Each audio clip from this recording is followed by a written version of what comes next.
Pas d'entrain, c'est... Pas d'élan. La déprime, c'est quoi la déprime? Il y a une différence par rapport à la dépression? C'est quoi là? C'est une histoire, alors on pourrait commencer par dire que c'est une histoire d'intensité. En fait, la déprime, ça dit plutôt un manque d'élan, alors que la dépression, c'est vraiment quelque chose qui est un coup d'arrêt et quelque chose qui nous fait sortir qu'est-ce que je pourrais dire, d'un cadre de référence, enfin, qui nous fait sortir de notre vie. Il y a quelque chose qui s'arrête de la vie en total, alors que la déprime, c'est les blues, enfin avoir le blues, avoir... Et ça, c'est... La déprime. Oui, la déprime, je veux dire, la cause, c'est quoi? Ah, ça peut être une contrariété, ça peut être une insatisfaction, ça peut être quelque chose de plus ponctuel. Quand on parle de dépression, c'est quelque chose de plus profond. C'est une question de degré. Peut-être. Il y a une chose un peu radicale, un peu qui a basculé dans la dépression, voilà, qui est un peu inatteignable. En fait, oui, quelqu'un qui est vraiment dans la dépression, oui, il a quelque chose qui est inatteignable. Voilà. Enfin, moi, c'est l'effet que ça me fait, ça me fait toujours peur. C'est vrai. Alors que la déprime... Il est hors d'atteinte. Oui. Alors que la déprime, on sent qu'il y a quand même quelque chose qui est toujours là, qui est... C'est une mélancolie alors? Non, au sens propre, la mélancolie, c'est vraiment une pathologie. On a oublié le nom maintenant, c'est un peu édulcoré. Quand on parle de mélancolie, c'est justement le spleen. Alors que la mélancolie, c'était le nom qu'on donnait au 19e siècle pour la dépression. On n'avait pas ce mot encore. Pour quelque chose qui conduisait à un état de léthargie. Parce que spleen, en fait, en anglais, je crois que c'est la rate. Et la rate, c'est en médecine chinoise, c'est ce qui fait démarrer le starter. Le starter. Donc le spleen ou la déprime. Moi, je l'associe ça à la déprime. Oui, c'est ça. Il n'y a pas d'étincelle au départ. C'est ça. Oui, tu le dis très bien avec cette métaphore. Oui, mais c'est dû à quoi? Et ça se soigne comment? Est-ce que tu veux dire que tu voudrais comprendre pourquoi? Comprendre pourquoi quand on cherche... Hier, ce que je disais, c'est... je parlais de notre désir de complétude, d'harmonie, de quelque chose qui serait régulier et permanent, alors que la vie nous apprend le contraire, ce sont tous les à-coups. Et les à-coups peuvent être plus ou moins forts, plus ou moins violents, selon la réalité de l'à-coup et selon l'interprétation que nous donnons à ça. Quand je crève, quand je roule en vélo et que je crève, j'en fais quelque chose de dramatique. J'ai tort. Mais c'est une histoire d'interprétation par rapport à ma gestion du temps, etc. Toi, bonne nature, je pense que si tu crèves en vélo, tu es placide et tu restes tranquille. C'est vrai, c'est vrai. Sûrement pas. Je te le souhaite. Bref, c'était juste pour illustrer que tout est affaire d'interprétation. C'est pas grave de crever son vélo, en fait. Bon. Et donc, pour nous tous, selon ce que nous mettons dans notre vie, les couleurs, les chansons, etc., ça va être différent. Et donc, on va être soit dans un moment d'humeur, une irritation, du spleen, de la déprime, ou, dans certaines circonstances, il y a quelque chose qui s'effondre. Alors que, pour moi, la déprime, il n'y a plus de couleurs, la vie est devenue grise. Quand on parle de dépression au sens propre, il y a vraiment quelque chose qui s'effondre, je n'ai plus de point de repère, je suis dans une cave humide, je suis dans un tunnel opaque. C'est vraiment une expérience différente. Et alors que toi, tu reviens à l'origine... Moi, je cherche des solutions pour en sortir. Oui, mais... Pour sortir de l'ornière. Oui, bien sûr. Mais c'est pas... qui m'intéresse. Oui, mais ce n'est pas parce que tu vas comprendre pourquoi que tu vas trouver une solution. Parce que d'abord, la dépression, ce n'est pas un problème à régler, c'est une expérience à identifier. À vivre. À vivre, à traverser. Et donc, si mon mot-clé que je rappelle tout le temps, c'est plus une histoire de personnes témoins et de conditions pour traverser. C'est la personne témoin dans le tunnel opaque, c'est comme une lampe torche. Qu'importe ce qui s'est passé avant, la lampe torche, ça va me permettre d'aller jusqu'au bout du tunnel. La personne témoin, le groupe d'appartenance, le réseau social, ce sont autant de lampes torches. C'est l'accompagnement en fait. C'est l'accompagnement. Après, peut-être que tu sauras pourquoi, peut-être pas, mais en fait tu t'en ficheras. Ouais. Parce que tu auras retrouvé la lumière du jour, tu auras retrouvé une vie en couleur, tu auras retrouvé la petite musique intérieure, et c'est ça qui sera satisfaisant. Justement, je me demandais, pour les trois, il y avait dépression, burn-out, et bore-out. Qu'est-ce que tu mettrais sur un plan hors sec pour chaque... Est-ce qu'il y aurait des différences sur un plan hors sec pour chacun des trois? Bien sûr. Qu'est-ce que tu mettrais? Bah oui, pour dépression, les émotions, pour le burn-out, les besoins et les limites, et pour le bore-out, les rêves et les projets. Et le sens de ce quotidien. C'est pour ça que je mettais aussi 3 temps différents. Passé, présent, avenir. Et ce sont des dynamiques, des logiques différentes. Et à chacune de ces logiques, que je vois souvent confondues dans les médias, il m'importe d'avoir un mot-clé. Ce sont les mots que j'ai posés hier. J'ai dû en manquer quelques-uns vu que je suis Ah arrivée oui, en ça, salle, mais c'est presque. merci pour ta réponse. En fait, je suis venue avec une question, enfin une question, plutôt une interrogation sur que souvent cet état, alors qu'il n'est effectivement pas dépression, mais plutôt déprime, il est très subtil. Enfin, je ne sais pas comment identifier, mais je ressens chez la personne quelque chose de désabusé, de sans goût, de désabusé, vous voyez, oui, je trouve qu'il y a plein de... On est très souvent dans cet état d'insatisfaction, de dépris, de peu d'allant, C'est pour ça qu'il y a quelque chose que je n'ai pas suffisamment évoqué hier, c'est tout l'aspect aussi physiologique. On sait aujourd'hui qu'il y a une relation entre le sucre et ces états-là. Entre la nourriture, l'alimentation, voilà, l'alimentation, le respect des rythmes, le respect des besoins, le respect de pause, de sucre. La suppression du sucre, évidemment, permet d'éviter ces états dont on ne sait pas très bien comment les qualifier, d'où l'intérêt de mettre des mots différents. Mais pour moi, ça a à voir avec quelque chose qui n'est pas l'émotion, qui est l'humeur. En fait, c'est ça que j'aurais pu avoir comme réponse tout à l'heure pour toi, Jean-Abel, que les émotions, ce ne sont pas les humeurs, mais les changements d'humeur sont quelque chose qui s'approche de cet état, soit d'homéostasie, soit de trouble, soit d'insatisfaction, de malaise. C'est pas suffisant, enfin, c'est pas une maladie évidemment, mais ça vient gâcher notre quotidien. Et ça peut être comme un fonds de commerce, la pression. Enfin, alors on peut en faire, on peut en faire un fonds de commerce, on peut en faire une identité, une façon de vivre, une qualité d'être au monde, bien sûr. Donc c'est pour ça que je distinguais bien hier aussi quelque chose qui a à voir avec une expérience ponctuelle, quelque chose à voir avec une forme d'installation dans la vie. Ceux dont on pourrait dire ils sont toujours de mauvaise humeur, ils sont insatisfaits. Bon, ce qui est bien sûr un jugement qui n'est pas agréable non plus et qui n'est pas légitime, mais qui dit une référence qui peut s'installer.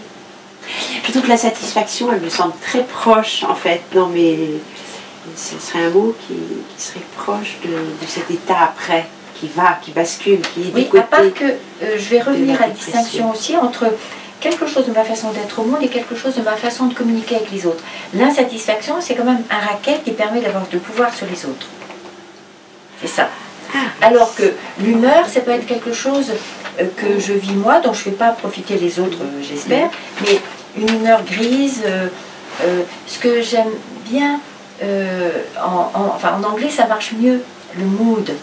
Oui, parce que ça, oui, voilà, quelque chose qui dit une humeur, je ne suis pas d'humeur travailleuse, je ne suis pas d'humeur bavarde, ça dit quelque chose qui est vraiment comment je me situe, mais qui n'est pas forcément une façon de manipuler l'autre consciemment ou inconsciemment, ce qui est le cas de l'insatisfaction.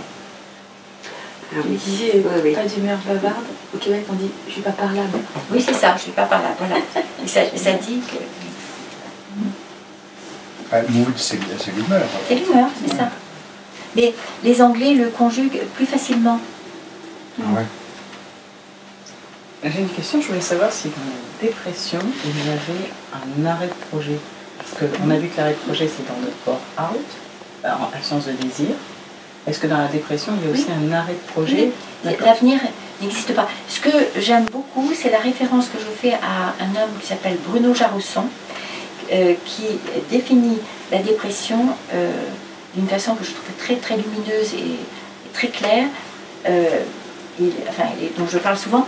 Il dit que la vie ordinaire, la vie en bonne santé, c'est lorsque nous croyons ferme que demain sera meilleur qu'aujourd'hui. Et c'est ce qui nous permet d'avoir cet élan, ce qui nous permet de nous lever le matin et d'être dans ces projets. Alors que la dépression, c'est lorsque cette partie-là de notre cerveau ne fonctionne plus. Et quand nous pensons que demain sera aussi terrible, enfin, sera comme aujourd'hui, c'est-à-dire sans jus, sans couleur. Et je trouve ça intéressant parce que bien sûr que demain sera comme aujourd'hui, probablement. Mais cette espérance qui est un changement radical nous aide. En fait, c'est l'étoile quelque part. Non, non parce que c'est encore autre chose. C'est une sorte de dichotomie ou de déni de cette réalité. Et que c'est parce que je suis dans ce déni que ça sera sans doute comme aujourd'hui que j'arrive à croire à quelque chose de l'intérêt de me lever. Et je trouve que c'est intéressant. Donc il y a des dénis positifs alors. Bien sûr, bien sûr. Mais toujours, non? Toujours. Ah bah non, pour moi le déni c'était d'abord négatif, c'était essentiellement négatif. Pourtant il y a eu un jeu de loi où j'ai commencé par dire non mais tu l'as pas entendu, tu verras dans le film où je dis que le déni c'est ce qui nous permet d'avancer. Bien sûr que le déni peut être contre-productif, mais le déni est d'abord quelque chose qui nous permet d'avancer. Non, parce qu'on parle toujours de dénoncer des dénis. Bien sûr, pour identifier ceux qui nous empêchent d'être dans l'élan. Mais ce que je dis au début du film, c'est que si je n'étais pas dans le déni de toute la fatigue, des ampoules aux pieds qu'on va avoir sur la route de Saint-Jacques-de-Compostelle, on ne partirait pas. C'est parce que je suis dans d'abord avoir le plaisir de mettre quelques barres chocolatées dans mon sac plutôt que des pansements, que je vais partir pour Saint-Jacques, mais sinon je reste au coin du feu. Voilà. Donc il y a beaucoup de dénis qui nous permettent de survivre, heureusement. Ah oui, c'était pas si clair pour moi. Oui. Une question concernant le lit de la dépression, la rupture d'attachement. Oui. Donc pour un enfant qui est né et qui a été placé en couveuse tout de suite, il y a ce terreau-là. Oui, cette plus grande vulnérabilité. Mais qui peut être réparée, évidemment. Qui peut être soigné, pris en compte, pris en considération, bien sûr. C'est pas une question, mais ça éclaire. Tout d'un coup, je pense à ce dont je vous parlais hier par rapport au effet de miroir entre ma mère et lui. Et je me souviens à un moment où on était tous dans ma belle famille à s'interroger, à s'inquiéter de la descente de ma belle-mère. Et je me souviens avoir dit, avoir fait des propositions de relations, d'entente, de l'écouter et d'aller voir quelqu'un qui. On avait parlé ensemble et le lendemain, elle avait mieux. Le lendemain, Elle avait mieux. Elle était sortie de quelque chose, comme si elle avait entendu, et ce que tu me dis, ça souligne ce que vous disiez hier, c'est vraiment presque une carence d'attachement qui peut être... je dirais que ça m'avait marqué. Tu as été la personne témoin pour elle. Oui. Oui. Je sais pas, mais ce que j'avais posé, c'était d'entendre qu'il y avait quelque chose qu'une pure maladie avec des médicaments. Enfin, voilà, c'était ça.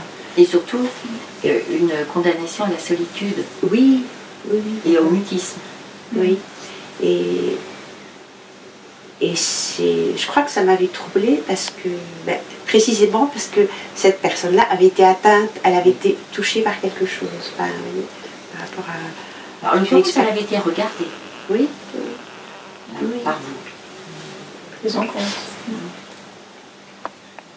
Et je vois bien, et je me dis que je vais être dans un certain déni aussi de ce que ça m'énerve. Enfin, je veux dire, quand je vois quelqu'un qui est dépressif, ça m'insupporte. Je sens que ça m'est extrêmement difficile d'être... j'ai envie de fuir, vraiment, j'ai envie de fuir.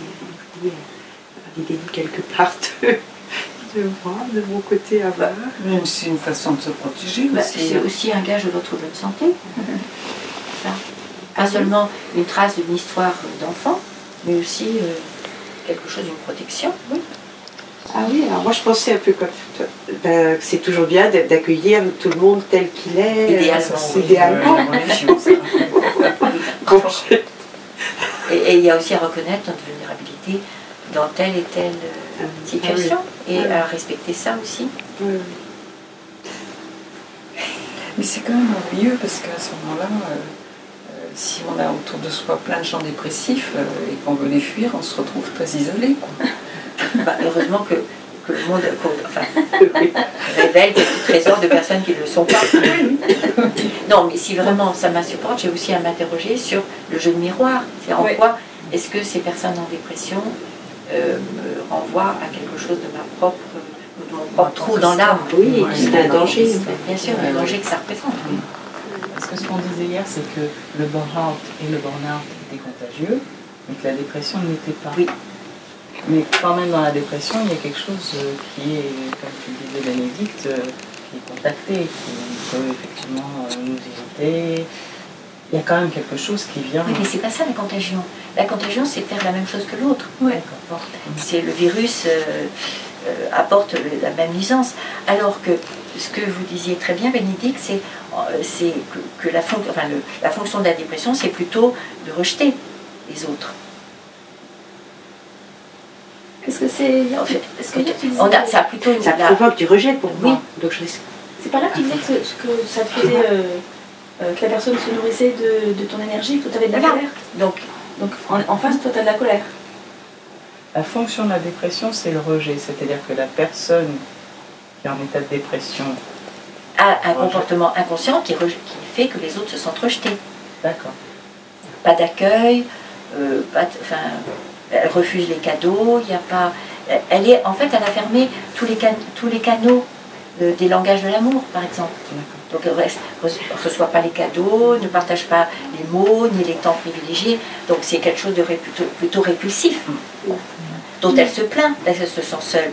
Mais elle majore cette expérience de solitude, alors que dans les autres réactions par rapport à dont je parlais, burn-out et burn-out, il va y avoir quelque chose d'une contagion au sens où si dans le bureau il y en a qui tirent au flanc, etc., pourquoi travailler pour les autres, s'il y a un manque d'élan et de couleur, voilà, c'est ça qui risque de déteindre sur les autres. Alors que ce n'est pas le cas de la dépression. Pas que je sache. Autre question? Céline, tu avais une question?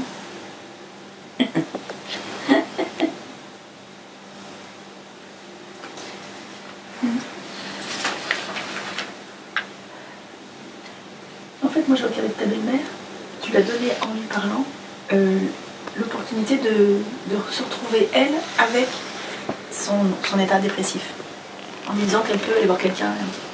Alors que j'ai l'impression qu'avant elle était elle était l'état dépressif. Elle était fusionnée à cet état dépressif. Identifiée à un état dont elle ne savait pas ce que c'était. Et que sans ton regard et sans ton échange avec elle, elle pouvait rester collée à cet état dépressif tout le temps et donc effectivement garder l'étiquette dépressive en dépression. Que j'ai l'impression tout le monde autour d'elle avait l'air de voir, mais... Oui, parce que souvent ça arrange tout le monde d'avoir quelqu'un. Voilà. Ça peut arranger un scénario. Oui, c'est ça, possible. Oui. Ouais. C'est pour moi le risque, c'est le risque de la rencontre, de l'intimité avec quelqu'un. Là, je sens bien que c'est important pour moi. En plus, sur quelque chose d'une vulnérabilité. En fait, ce thème de la dépression, hier soir, je lui voyais le mérite d'être relié à quasiment tous les autres thèmes de la saison, d'état de veille, notamment ce thème que j'ai bien aimé partager sur celui de l'ambition, au sens positif, c'est-à-dire être dans l'exigence que ce qu'on fait ait du sens, que ça laisse une trace, que quelque chose soit de l'ordre de la participation. La transmission. La transmission aussi, mais l'action qui a du sens aussi pour soi et pour les autres. Et que bore-out, c'est vraiment l'extinction de cette ambition de quelque chose de positif à apporter, à transmettre et à faire. Voilà. Et je voyais aussi le lien avec la culpabilité, bien sûr, avec la honte, avec l'intimité, avec tous ces concepts, l'intégrité. Voilà. Donc c'était vraiment quelque chose qui disait toutes les pannes relativement à ces expériences diverses sur lesquelles on a pris le temps de réfléchir et de partager les expériences diverses. Voilà. Et ça me permet de revenir effectivement à cette clé magique de la colère, sans laquelle effectivement les choses risquent de s'estomper, de mourir à petit feu comme ça dans notre vie. Et surtout, et ça me permet de faire une conclusion, grâce à toi Jean Abel, que la dépression n'est pas un problème à régler, c'est une expérience à traverser. Je vois combien tu es content que je te le rappelle. Tu fais bien de le rappeler là. Comment? Tu fais bien de le rappeler. Oui. Et ça c'est valable pour 9 situations sur 10. Bah, il faut en sortir quand même.